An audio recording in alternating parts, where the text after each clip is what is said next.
All right, everybody, thank you for joining us today. Since it is 11 and we have a full meeting schedule here and we want to jump into all that information, we're going to go ahead and get started. But before we do, just a couple of quick things to know. I think most of us are familiar with Zoom by this point, but just quick reminders. We do have live transcripts enabled. And you should see on your screen at the bottom the ability to turn those on or off. So if that's helpful, feel free to do that. And if it's a distraction, you can turn it off. The meeting is being recorded so that we can post it to our website later. So sometimes people want to know beforehand in case they want to change their screen or do anything like that. Feel free to engage with us in the chat box and post your questions or comments throughout the meeting. We'll have a little bit of live polling at a couple of key points. And then we also will pause several times to discuss as a group kind of the point that we're at in the conversation. So with that, I'll kind of introduce myself and our team. So I'm Evan Schweitz. I'm a transit planner here at Metro. And I've been with the agency about 12 years, which adds up quickly, but really enjoy it. And it's been a great experience over the past year, really engaging with our writers and our community about MetroNEXT and all of the plans that we have for the future. So we're eager to dive in. Hi, I'm Annie Pagaga. I'm the communication specialist at Metro. I have been here for about 6 years. I will be the one kind of monitoring the chat. So any questions, I'll either be answering or making sure that our speakers get them. Thanks for coming.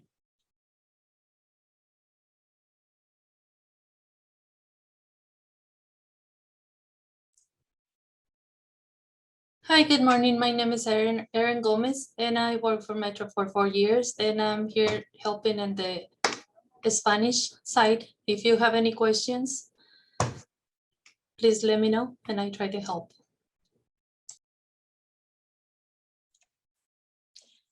Hi, and I'm Lauren Sensick. I'm the CEO of Metro Transit, and really excited to have all of you here today.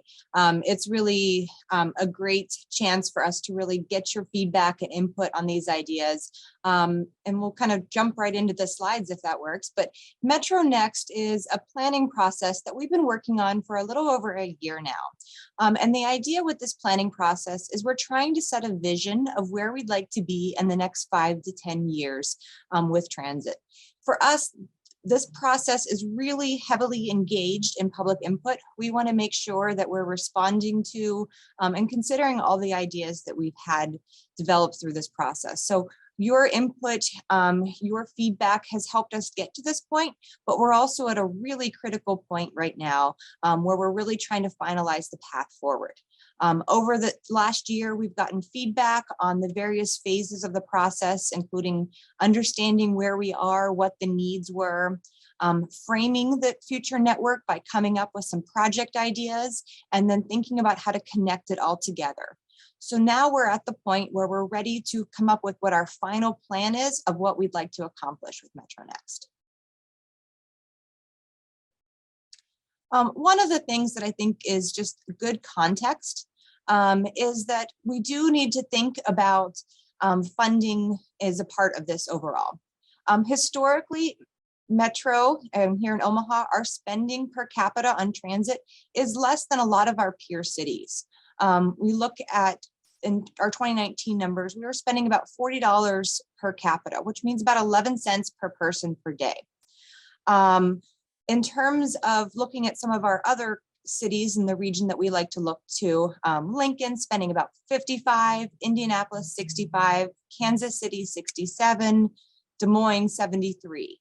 So one of the things we do need to think about as we're developing this plan is absolutely we want to think big. We want to be creative and think through all of the different options. We don't want to leave anything on the table, and we want to make sure that we're looking big picture, but we do have to think about our funding constraints and then also continue to look for other opportunities to increase that funding. A lot of the ideas we're going to share do require more funding than we currently have, but our first goal is to figure out what that vision is.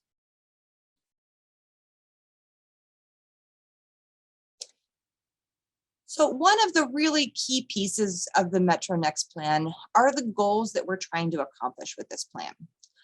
We are very excited about these 5 goals that we've developed through this plan, and they're really based on feedback that we received in the earlier parts of the study.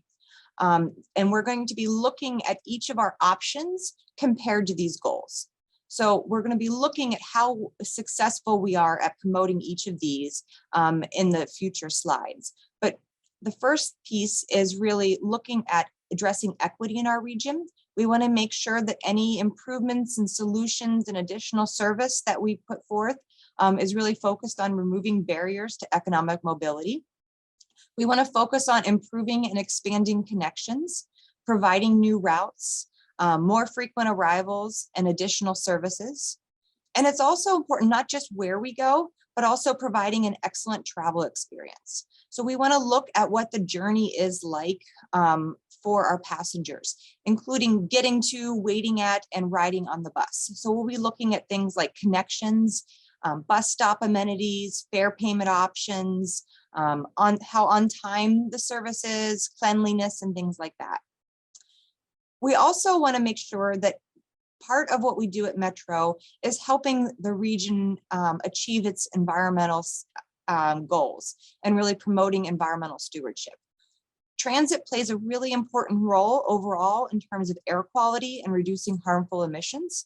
And we want to make sure that we're providing sustainable alternatives to driving alone that can help with our overall air quality. We also want to lead responsibly and collaboratively. And so for us as a part of this plan, that means looking at how we coordinate with regional partners, how we work with stakeholders, but also how we make sure that any of our projects are good stewards of taxpayer resources, and that we're looking at the impact of our investments and that they're efficient and meet the needs of the public. Okay, I'll go ahead and move on, and then we'll pause for, actually, let's go ahead and pause for a moment and do a quick poll of these goals. We'd love your feedback on which of these you think are most important. Annie, if you want to pull that up. So of this, there are 5 goals. We'd ask you to pick your top 2 favorite, just so we can kind of start to compare those.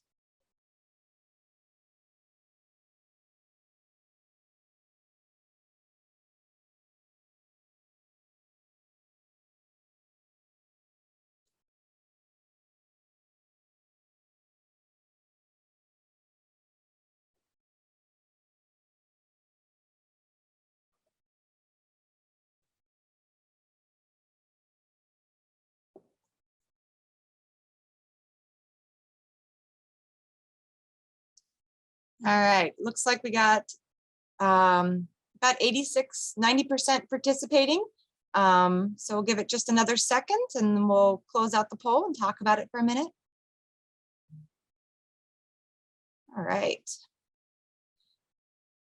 So it looks like overall we have some pretty clear consensus on some key priorities. And I think what's important to recognize is that every goal had a vote, multiple votes, in fact, and I think shows that all of the goals are important, but really seeing a lot of emphasis on improving and expanding connections, followed by addressing equity in the region and providing an excellent travel experience shortly after that.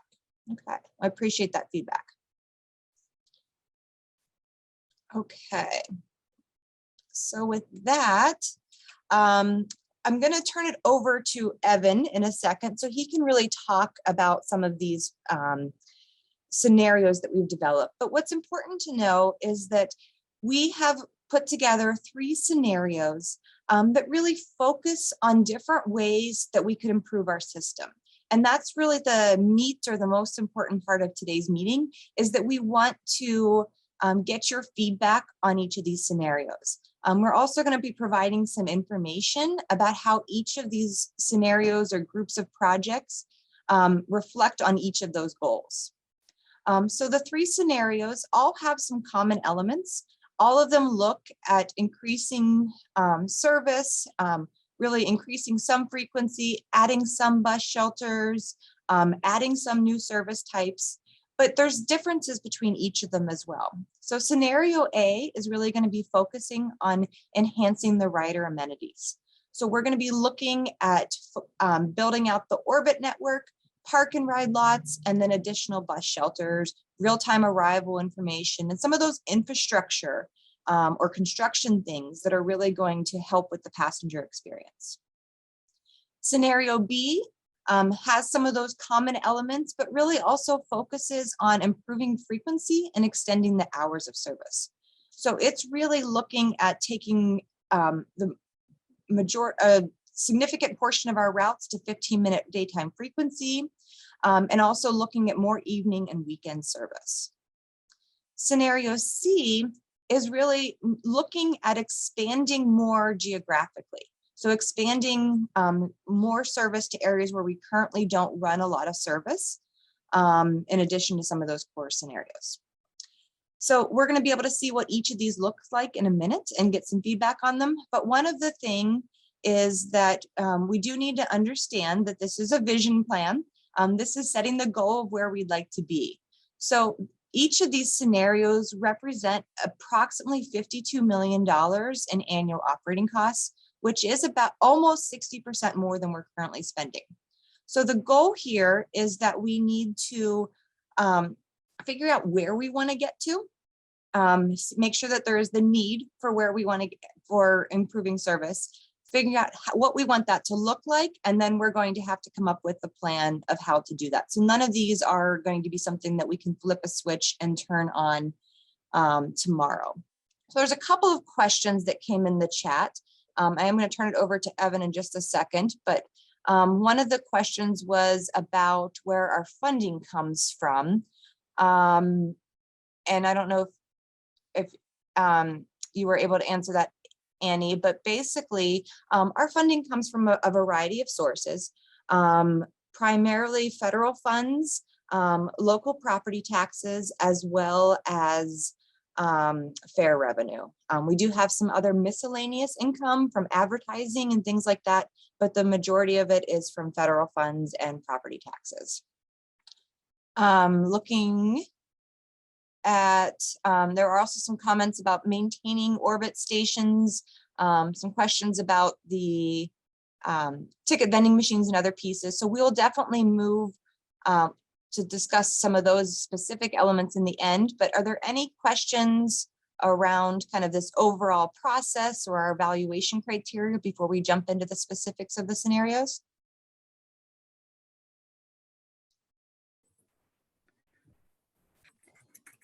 Raising my hand here. Jim's raising your hand. Okay, go for it, Jim. The question for you guys is, what's the goal for today's meeting? I'm seeing some questions about service and a little bit of whining and complaining here.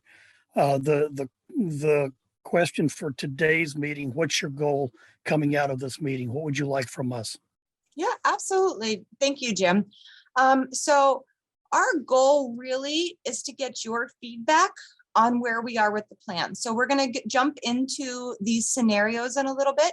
We'd love your feedback on what you like, don't like about those scenarios, as well as on those overall goals and how well we're accomplishing those goals. We really want to use MetroNEXT to set this long-term vision, looking out 5 to 10 years of where we'd like to be. All of the other comments about kind of specific changes or concerns are very important, and we're looking forward to resolving those too. But I do want to keep the focus as much as we can on developing this plan and getting your feedback on our working draft of where we are so that we can finalize this. With that, I think maybe Evan, if you want to jump, unless there's any other questions, maybe we jump into some of these scenarios. Yeah, before I do, Lauren, do you want to talk just briefly about the funding component of the scenarios that we've put together? Yeah, certainly. So as I mentioned, each of these scenarios are about $52 million in annual operating costs, and that is about a 58% increase in that in what we're currently operating. So we will be looking to grow overall, but I think that, you know, that doesn't mean that we have to necessarily hit that magic number or anything. That was really a chance for us to kind of compare these different approaches in terms of their efficiency and how well they serve the overall needs of the region. Thank you. Yeah, so with that, we'll kind of go through each of the scenarios one at a time. And the first one is scenario A. And as Lauren mentioned, it really focuses on our rider amenities. And so it doesn't have the highest amount of new service added, but the stops that are out there and the stations that are on the street are high quality, because we've heard a lot of people asking for that type of thing. So again, as Lauren mentioned, we kind of want to illustrate that this is certainly something we could prioritize. It has some trade-offs, and so we want to look at those trade-offs together as we make this decision. So just to highlight again some of the projects included, it includes studying rapid transit lines on 24th Street, 72nd Street, and the North Belt Line, which is, if you're not familiar, an abandoned rail corridor that connects North Omaha to the Midtown area. And so those lines on the map are all shown in orange. It adds a new park and ride in North Omaha, kind of up near this little dot here on the screen. Hopefully you can see my cursor there. And then it adds 50 bus shelters with real-time arrival.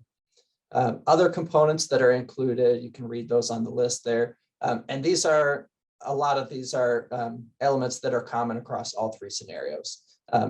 15-minute midday service on routes 4 and 15. Those are the gold lines along Maple and Center Streets. Piloting a new shared ride flexible service, which is called Microtransit, if anyone's familiar with that term. And that zone is kind of highlighted in like a light green color on the map. We also want to restore pre-COVID schedules to most of our routes. And so that's any line shown in blue has some type of frequency or service hour improvement there. We also want to consider better signage at our stops. I think it was Roxanne that put in the chat that sometimes even trying to figure out where the bus goes and when it gets there, the schedule information, that can be a little bit intimidating. So one of the ways we can address that is having better information at the physical sign, so that you can get real-time arrival updates, even if you don't have a smartphone or have the app downloaded. And so that's something we want to look into. Anyone who's not familiar with our K-12 Rides Free program, that's a pilot that we launched this past school year. So it started in May of 2021. It's still underway, and it allows all K through 12 students in the metro area to ride any bus route for free.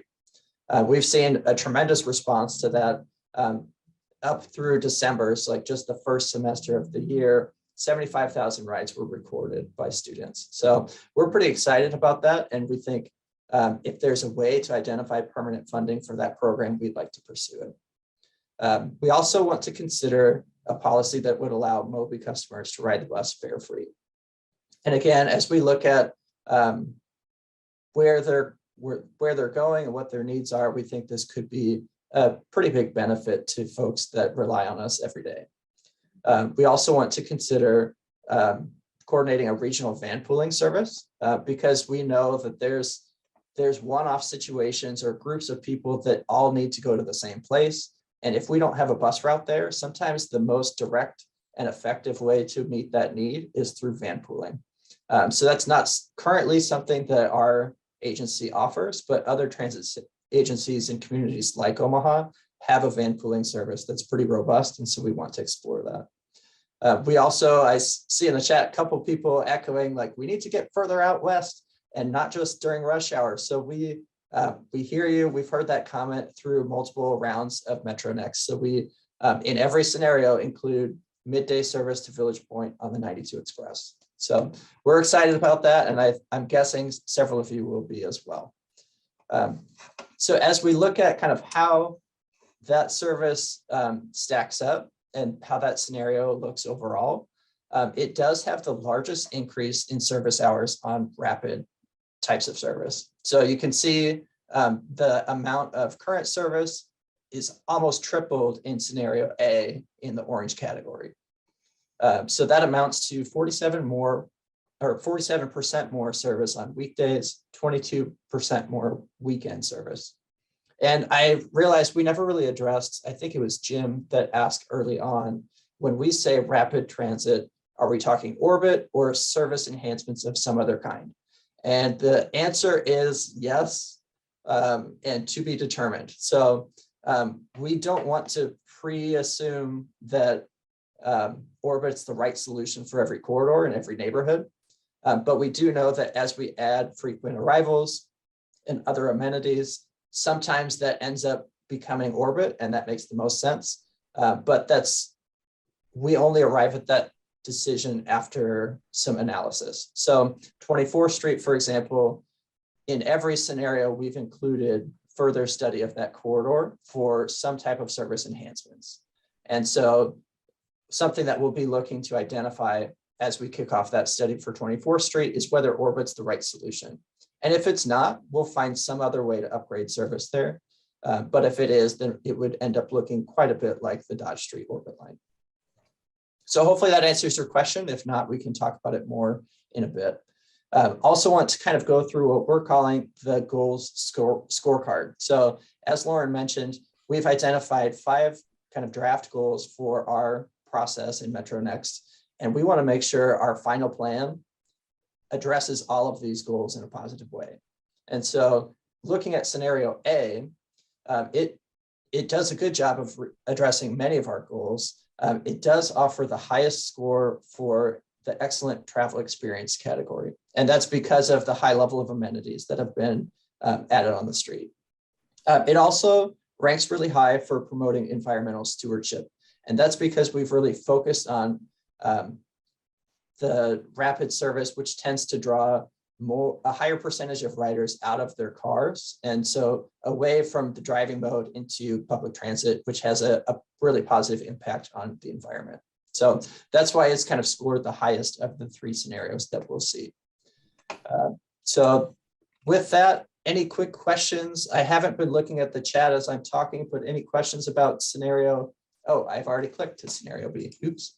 Let me go back. Yeah, I think we do have some questions. One of the things that came up in the chat, Evan, would you explain microtransit a little bit more? Sure. Yeah. So microtransit is like a flexible, instead of having a fixed route on the street and a posted schedule, there's a smaller vehicle that is kind of responsive to the needs of the day. So people can use an app to book their trip. Yeah. Oh, sounds like we may have a question from Brian. So you want to leave earlier?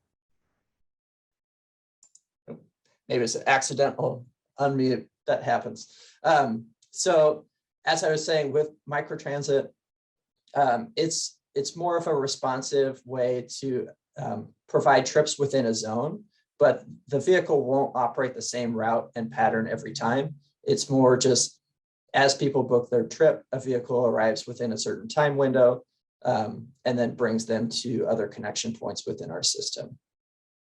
So hopefully that explains it a little bit, but again, new concept for Omaha. So it's definitely something that we would be diving into the details quite a bit further before we were to launch a service like that. But Kansas City and several others already have a similar system like this. So it's kind of an exciting new technology that because of the predominance of smartphones today, it really opens up new opportunities for transit. Not always a perfect solution, but it is a tool that we think is helpful in certain neighborhoods within our community. Other questions? Yeah, there was a question as well about the Streetcar Project that the city of Omaha recently announced. And then also some questions about light rail. So one of the things that I want to kind of try to address both of those. So the Streetcar Project, we'll see that on the scenario for each of the projects.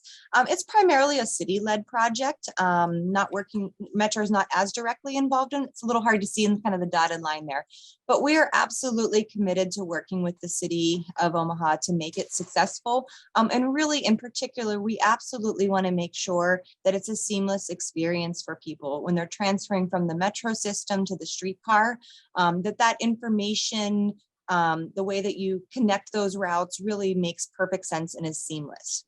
There were also some comments about if there's any light rail in these scenarios.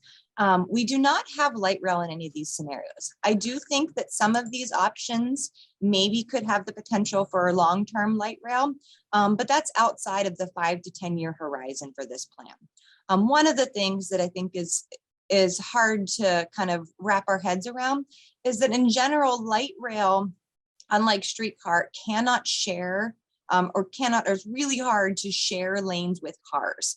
They're generally rail only corridors without cars. So that is something that is a much longer term horizon. And not only that, but also the cost of them than the 5 to 10 years of this plan. That doesn't mean that we shouldn't be looking to the future and long-term plans and vision, but it's a little bit outside the scope of this study. Looks like we got more questions coming in. Yeah, so there's also a lot of comments coming in about kind of different pieces of the scenarios, some additional suggestions. I suggest that we keep going through each of the 3 scenarios because I think a lot of the ideas and comments are going to be addressed in those. So if you want to take us to scenario B, Evan, and then we'll come back to the questions in the chat. Unless Sure. anyone has any additional or specific questions about scenario A. All right, yeah, so scenario B is focused on improving frequency and extending hours. So like I mentioned with scenario A, our focus was really putting in physical infrastructure out on the street to improve the experience at our bus stops. Scenario B does less of that infrastructure component and more just adding service hours to the corridors that are really busy. So we, in this scenario, have 5 different routes that we've planned for 15-minute all-day service. And those are shown in gold on the map. It's 3, 4, 13, 15, and 30. And so those kind of, if you're familiar, the 4, like I said, is Maple Street. The 15 is Center. The 3 runs north and south on 42nd. The 13 is on South 13th Street near the zoo. And Route 30 goes into Florence on 30th Street. So just kind of a quick overview. Those are the corridors where we're already seeing quite a few riders. And so that is a pretty high impact way to allow those passengers to get where they're going quicker. So we've also included the lines shown in blue. I'll get additional evening service and weekend service. And this is over and above the amounts that we've included in the other scenarios. So there was the question about, you know, it says on the list, restoring pre-COVID schedules to most routes. That's kind of like bringing back at least what we had for many of our routes, not every route, but thinking about not just what the needs were before, but how have those needs changed as a result of the pandemic and looking into the future so that we can augment that for the lines that warrant it. It still includes additional bus shelters, but this time we only have 25 and the real-time arrival displays are not included. Again, because this scenario is illustrating that we can still somewhat prioritize infrastructure, but not to the same extent if we want to really augment the amount of bus service on the street. So again, it still includes the microtransit zone, enhancements to 24th Street, and then several of those other items that you saw in the lower half of scenario A. So as you look at how this impacts the amount of service, again, this bar chart shows service hours before and after scenario B. And there's this large increase in the gold category. And that just represents how much additional bus service we're putting on the street in this scenario. That's 59% more service on weekdays, 49% more on weekends, which is, of the 3 scenarios, the most weekend service that we are adding. So as you look at the scorecard, you'll see that it scores pretty well on a lot of our goals. And a lot of that comes back to, when we ask people to rank the importance of the goals, improving and expanding connections was the one that kind of rose to the top. And when we address that through more frequent service, it really benefits kind of all the other categories as well. So we see those better connections across the route network. And it also, because the neighborhoods where we've added additional service are where we see higher rates of zero car households, higher minority and low income neighborhoods, that causes this scenario to score very high in the category of addressing equity in our region. So we're excited about that. And if there's any questions specific to scenario B, if I skim through that too quickly, let me know. Otherwise, we'll transition to scenario C. Yeah, just a few comments that I'd like to share. One is there was a question about the 24th Street corridor being in all the scenarios, and just wanted to emphasize that that's one of the projects that is in all three scenarios. So that's in A, B, and C. As some of you may remember, that was one of our big announcements and one of the first findings from the MetroNEXT study. We looked at 10 to 15 different potential corridors for really the next corridors that we wanted to focus on to build really orbit or a similar enhanced type bus on that corridor. And 24th Street rose to the top as the first corridor. So you'll see that in each of these options. We also have a few questions a little more specific to scenario B, Evan. One is from Joshua of would the 14 and 8 running every 30 minutes, run every 30 minutes under that scenario? Yes, so I believe both of those, it was assumed in the restoring pre-COVID levels, the 8 and the 14 are incorporated in that. So they would run at the same frequency that they did prior to the pandemic. Okay, great. And then Jim asked a question about all day, not just AM, noon, and PM. And Jim, I'm not quite sure which routes that were on. But yes, for a lot of these routes, especially in scenario B, we'll be looking at increasing all day frequency. Some of them, like the 92 Express, is just during the midday, but a lot of those other routes really are an all day focus. Okay, and then there's some more comments on some other capital projects, but I think we're already starting to get questions on what scenario C looks like. So maybe we can jump ahead to that, Evan. Sure. So yeah, scenario C, again, kind of places a different emphasis than the other two. This really focuses on extending service to neighborhoods that are not currently part of our service area. So it's expanding our footprint through new service types and some new fixed routes. So you'll see the most green on this map, and there's where we talked about microtransit before in the Florence neighborhood, that's still part of this scenario, but we've also added 2 microtransit zones in West Omaha. One that's kind of northwest of our West Roads Transit Center, and one that looks to address travel patterns in that southwest area of the transit center. And both would tie back into West Roads for folks that need to make connections elsewhere in our system. So it adds a new Fort Street Express. So that's similar to the park and ride style of service that we operate on West Center and West Q Street. So this would operate in and out of the West Roads Transit Center, take 680 up to Fort, and then all the way out to 156th and Fort. And we'd identify a couple key park and rides so that people in Northwest Omaha could kind of gravitate towards those parking lots, hop on an express route, and get tied into the rest of our system. So then the 144th Street route is an area that's kind of showing growing potential for all-day service. So we've kind of penciled it in as having a local route that would run about every 30 minutes all day.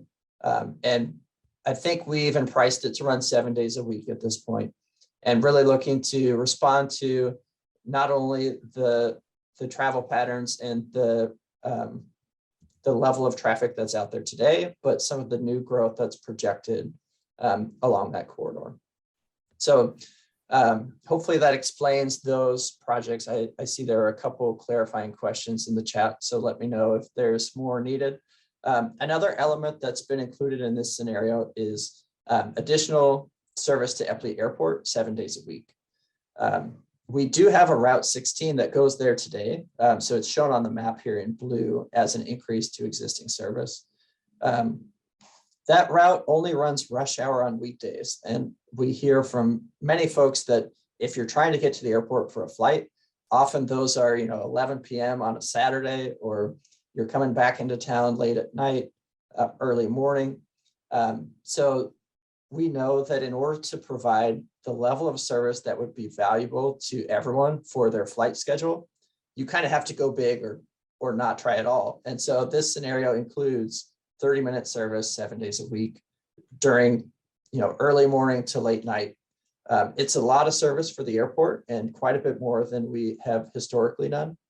But it's something that we've heard consistently over the past years. We wanted to at least acknowledge that in our plans and kind of see how it scored out. Again, you'll see a lot of those other common elements from the other scenarios, the 25 bus shelters, improvements to 24th Street, restoring pre-COVID schedules on many routes, improving our bus signage, funding the K-12 program, all of those other components that I've talked about previously. So when we look at how this performs with our scorecard, first I'll start from left to right here, the service hours. You'll see a pretty good chunk of new service here has been added in scenario C. That's 61% more weekday service, 31% more weekend service. And as you look through the scorecard, this one scores the most moderately for how it impacts our MetroNEXT goals. And a lot of that comes back to we've added service in areas that kind of show lower predicted ridership compared to the other scenarios. So we can tell based on the number of jobs, population, demographics in the area that as we add service there, it won't return the same levels of ridership as we would expect in more of the urban core of our city. So still a valuable thing to look at, and it does score pretty well in providing an excellent travel experience. And again, the scorecard is one of the ways that we're evaluating the scenarios. It's not the only way.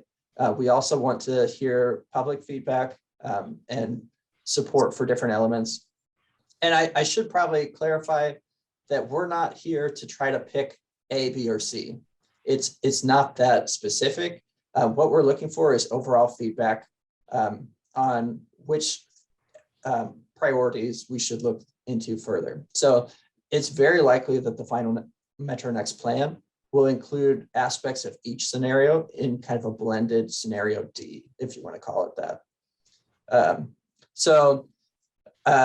Jim, I see you throwing your hands up. I don't know if that's frustrating or a good thing that you're celebrating, but yeah, mostly the A, B, or C exercise is just kind of a way to show how different ways of prioritizing our funding has different results across our community. So I will raise my hand, Evan, and ask, then you don't necessarily want us picking A, B, or C. Rather, you want us to go into the details of A, B, and C and rank all of that. Yes, exactly. So okay, we do. That's a little harder, but we can do that. Yeah. Thank you for your commitment. We appreciate it. We will share at the end of this a survey that we've posted on our website. We have surveyors out on board asking a lot of our current riders what projects they like and dislike from this list. So we're eager to see the results of that. We've already had several hundred responses. So we're excited about that. But before we move on, or I guess before I was gonna say, yeah, and let me just add into that a little bit. I mean, we're not saying that maybe one of these scenarios is absolutely perfect. So we do want to hear kind of your feedback about sort of the general approach of each of these scenarios. But as Evan said, it doesn't mean that we have to pick A, B, or C. That's where the kind of digging into the details specific to each of those really helps with that final plan. But your overall comments and kind of reactions to sort of the approaches of each of the three is also very valuable. And then, yeah, there are some specific comments about this scenario in the chat if we want to go to that, Evan.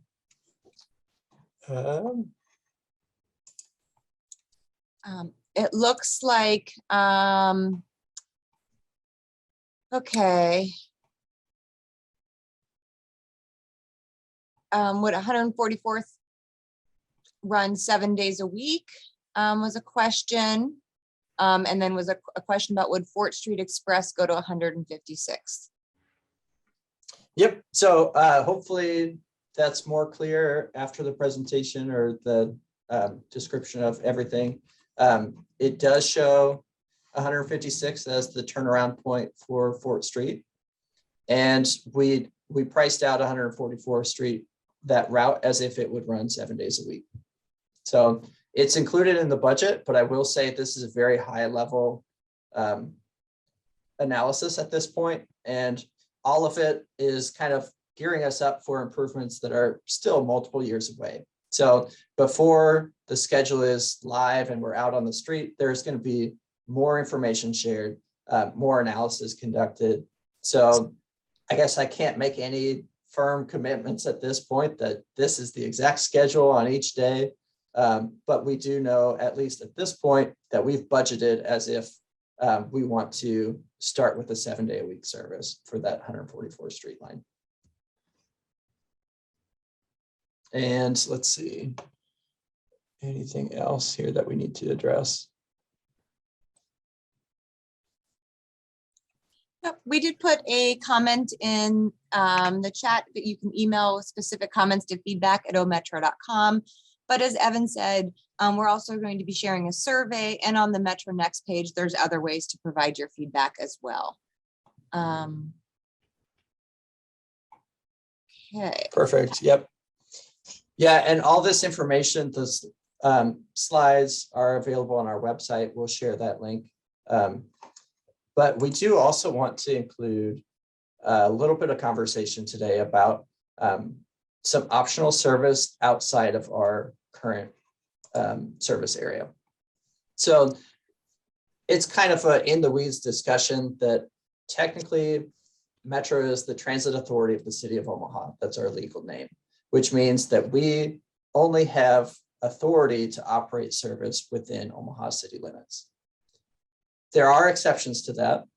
Any outer community that wants us to operate service can form a mutual partnership where they pay per mile for us to operate bus service.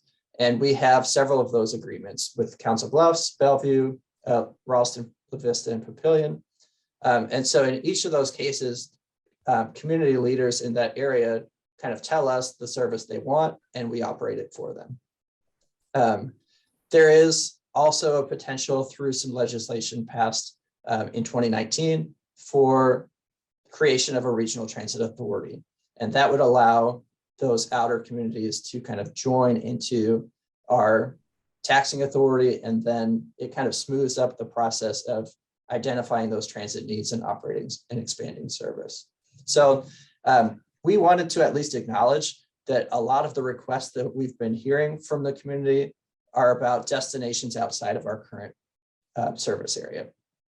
And so even though it's not really up to us whether we go there, we still wanted to illustrate what projects show some strong potential and what should be explored further. So on this slide here, we have expanded rapid service on First Avenue or the Broadway corridor into Council Bluffs. We also show an extension of rapid service into Bellevue and potentially off at Air Force Base. Definitely a strong employer down in that area that, you know, we hear from a lot of military families that relocate, are used to bigger cities, maybe don't even want to own a car during their time here. And the level of transit service now doesn't really allow for that. So definitely something that should be pursued and studied further. We also have extension of local service on South 72nd Street into La Vista and Papillion, all the way down to Shadow Lake Town Center. We've included a couple new ideas, such as an express route that would originate at Westroads Transit Center and go into La Vista, into like the PayPal area, Cabela's is down there. So having a park and ride for some of those major employers, and then extending all the way down to Highway 370. So that folks from Gretna could kind of park and ride into the city without having to drive the whole distance. And let's see, the other major project that we have included here is an extension of the 92 Express, which runs on West Dodge, all the way to Elkhorn, out to Waterloo, and ultimately Valley. So there's pretty big employers that are out in this area that are having a hard time getting workers. And so if we want to look at how to address those needs, probably the most effective way at this point is to extend a rush hour service that would get into those areas. And it would also allow people commuting into the city from those outer communities to connect into our system as well. So there's a handful of other projects that would look at kind of the more localized needs within each of those areas, all of which would require further discussion, some red tape to navigate, as I've mentioned, with those community agreements. But again, we want to show that we're aware of the needs, even if they're outside of us. And we don't want to just say, oh, wasn't our problem, we can't do anything about it. We want MetroNEXT to really look at a regional picture of what our travel needs are and what we want our future transit system to look like. So would welcome any feedback on those as well. And that's really all we have in terms of presentation. We've got about 15 minutes left in our hour. So we'll kind of transition to question and answer. So I'm going to stop sharing my screen here so that we can all see each other. And let's see if there's anything in the chat here that we want to discuss. Yeah, there were a lot of comments in the chat. And while you're looking at that, Evan, I do want to just share a little bit kind of about this bigger picture. So I love all of these ideas that are coming in the chat. And obviously there's a lot of really good things in each of these 3 scenarios. And then there's even more ideas coming in the chat. So I just kind of want to remind everybody about sort of the purpose of MetroNEXT is that we want to set the bar pretty high, that it would be a significant change from what we're doing right now and would add a lot of benefit. But we don't want to set the bar so high that it isn't something that we can realistically achieve in 5 to 10 years. Any of those, as I mentioned, any of those scenarios A, B, or C are almost a 60% increase in the resources we have available right now. So pulling one of those off would still be quite a challenge. So really, you know, at the end of the day, we are going to have to realize that this plan is not going to be able to really be every idea that's out there or every good idea or everything. It's not everything we want to do.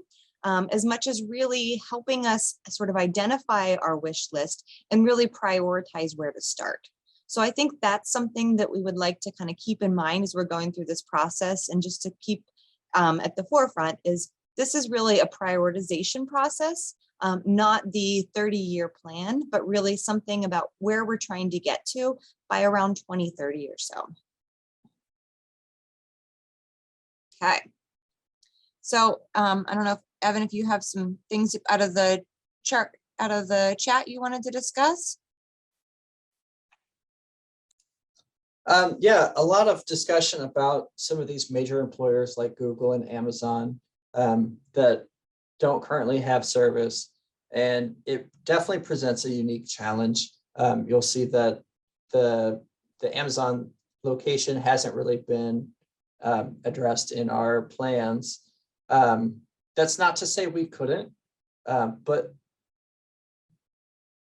sorry, it's a little bit hard to explain all of the nuances here. We don't have control over where employers locate. We actually met pretty early on as they were choosing a location in our region, and that was under consideration. And we suggested that they locate near existing services. And we kind of explained, you know, we don't have funding to just add a new route wherever you end up. And they had kind of talked about, well, maybe we can cost share to extend a route, that type of thing. So those conversations still happen and are ongoing. But at this time, there's nothing firm that would allow us to go that far outside of our network to reach the Amazon site. So it's disappointing because we know there's lots of people looking to get jobs in that area. And if you don't have a car, that job is kind of closed to you. And So through MetroNEXT, we also see a strong component of this is communicating back to decision makers that once we have a final plan for where we want to grow our frequent service, that people know that up front. So as they're choosing where to move, if they're buying a new house, as employers are citing a new facility expansion or that type of thing, that they can be mindful of where transit is. And if that's important to them, then they can choose a better location up front. So that all of us kind of move the same direction and we're not kind of stuck in this situation of chasing our tails, where as soon as we add service, the jobs move further away. So again, hopefully I didn't offend anyone with that answer, but it's a constant effort to keep up with that in our community, as in any community. Let's see, we've got a couple of questions here about Q Street to Horseman's Park, the addition of shelters in South Omaha. And in these scenarios where we talk about the number of shelters added, we did like a high level assessment of which stops would be good candidates for additional shelters. And that's pretty well distributed through north, south, east, and west. So none of those locations are final. Really what we're doing at this point is including the cost of, surveying a site, preparing concrete, buying the infrastructure, and installing it. So decisions about where those end up would all be worked out later. But it's making sure at this point that we are planning for the amount of funds that would be necessary to do something like that. And there's a couple of questions about funding overall. So I'll happily take those, Evan, and you can jump in. So there's some questions about kind of the funding needed overall. Where would we get the funding, advocating for the funding overall?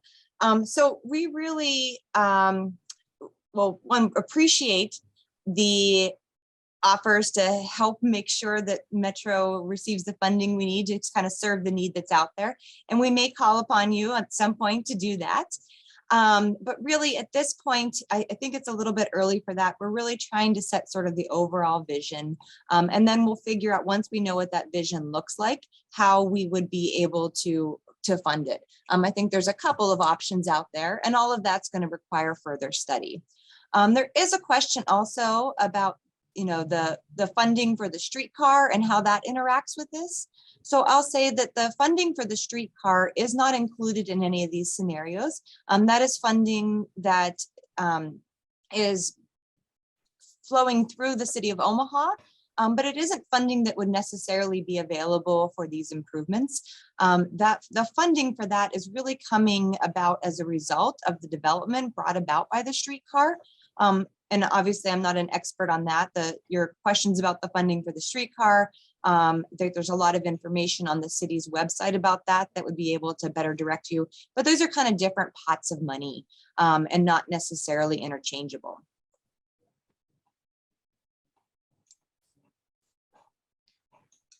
Hey, can I ask a question? Yeah, Brian, I saw your most recent comment. No, we aren't trying to ignore you. I'm sorry. It looks like you've been asking about expansion of Moby to West Omaha and at least outside of the 3/4 mile area. Yeah, like that. I mean, if the bus routes don't expand, it'd just be nice if Moby could actually, for me to get to my parents' house. I mean, they used to do that years ago. Then for some reason they stopped, and it's been costing me like tons of money in cab, Uber fares to get there all the time. And that's number one on my wish list. Yeah. Yeah. So our Moby service, and I'm sure if you're a customer already, you're familiar with this. It operates anywhere that a fixed route bus does within the service hours of that route, up to a 3/4 miles distance from the stop. Right. And so that's a federal standard that you'll see in every transit agency. We haven't really included any scenario here that would extend beyond that 3/4 mile boundary. Mhm.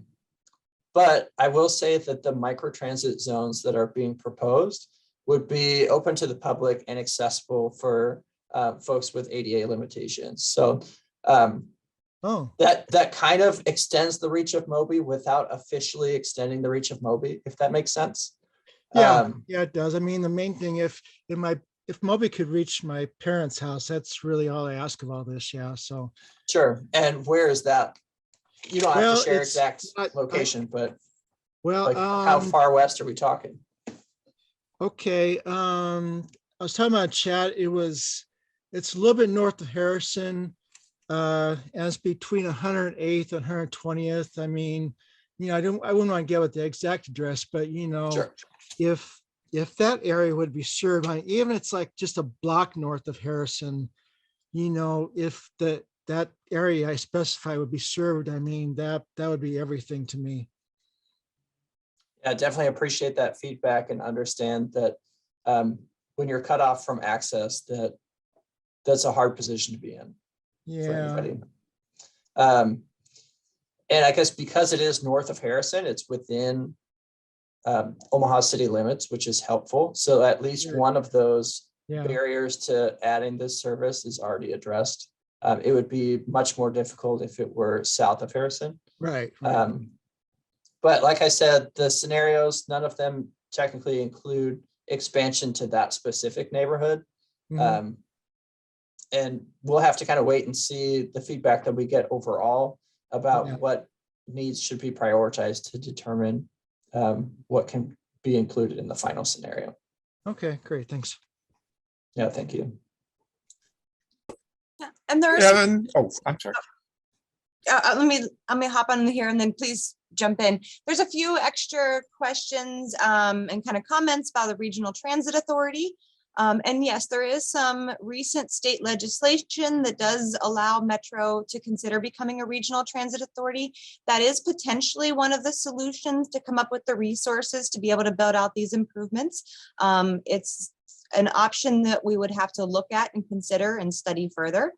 But I would just add that, in terms of any other jurisdictions joining in, as Evan said earlier, that would be up to those jurisdictions. So that's not necessarily our only solution on the table, but it is something that is worthy of kind of further discussion and study.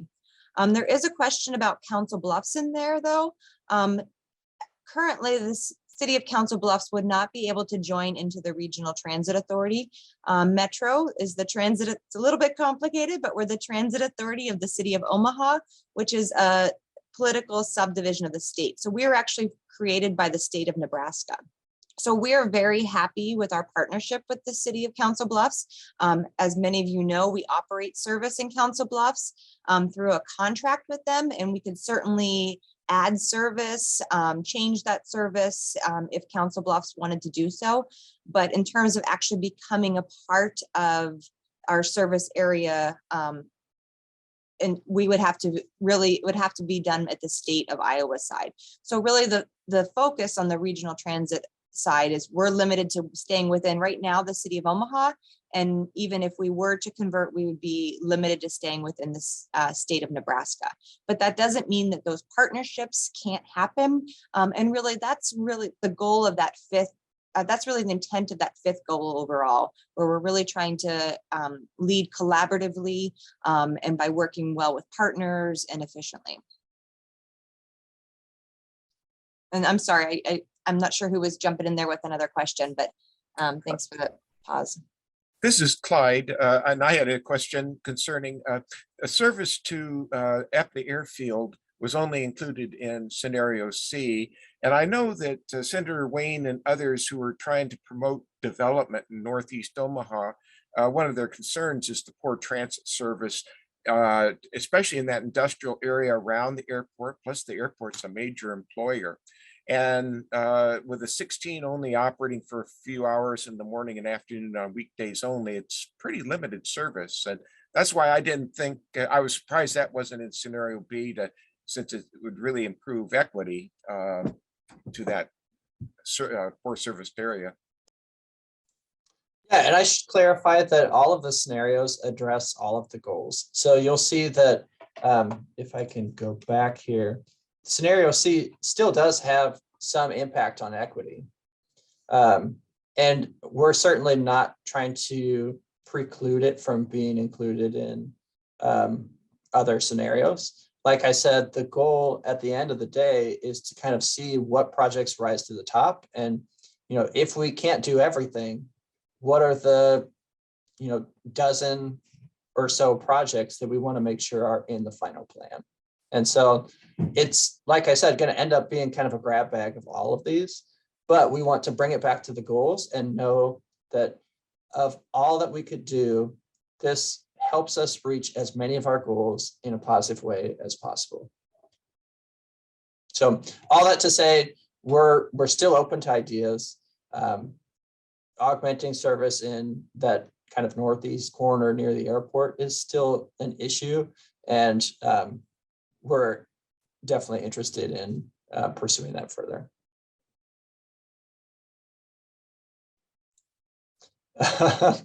Jim, I see your comment. Less study, more action. Totally agree. But as a planner, I have to come back in a nerdy way and say that if we were to be all action and no study, we would end up doing a lot of things that people would say, hey, somebody should have thought of this earlier. And how come you're doing this and not that? So we want to have as much consensus beforehand as possible so that everyone understands the direction we're headed, and we can work together with other organizations and other folks in our community to kind of know that we've got the momentum headed the right way. So anytime you're dedicating this level of resources and attention to improvements, we want to stop and pause and say, are we sure this is what we want as a community? And that's a very complicated decision to make when there's so many different stakeholders and so many different needs, and the money will run out before we address everything. So yeah, ride the bus is a great action step. And again, I tried to mention earlier in a comment response, because this is a 5 to 10 year vision, many of these projects will take years of work to get that direction, but you'll also see some immediate results. So we've included some stuff in here, like the bus signage improvements. That's not going to take 5 years. We're going to tackle that sooner. And so we're going to kind of come up with a staging plan in our final MetroNEXT document that really highlights what you can expect to see and when. So I am as much an advocate as anyone of like, all right, let's do something with this. We don't want it to be a document that sits on the shelf, but we do want to make sure that everyone kind of understands and buys into where we're headed before we start running full steam ahead. So study and action is the outcome of that response there, not one or the other. And I just want to say thank you all so much for taking the time. We are a few minutes over, but we definitely want to keep the conversation going. In the chat, Annie put in the links to the surveys, as well as the MetroNEXT website. Please continue to share your ideas.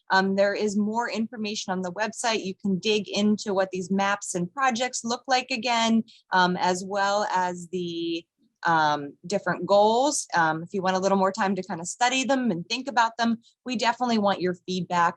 This conversation has been really helpful, and it's really helping us put this plan together. So thank you all so very much.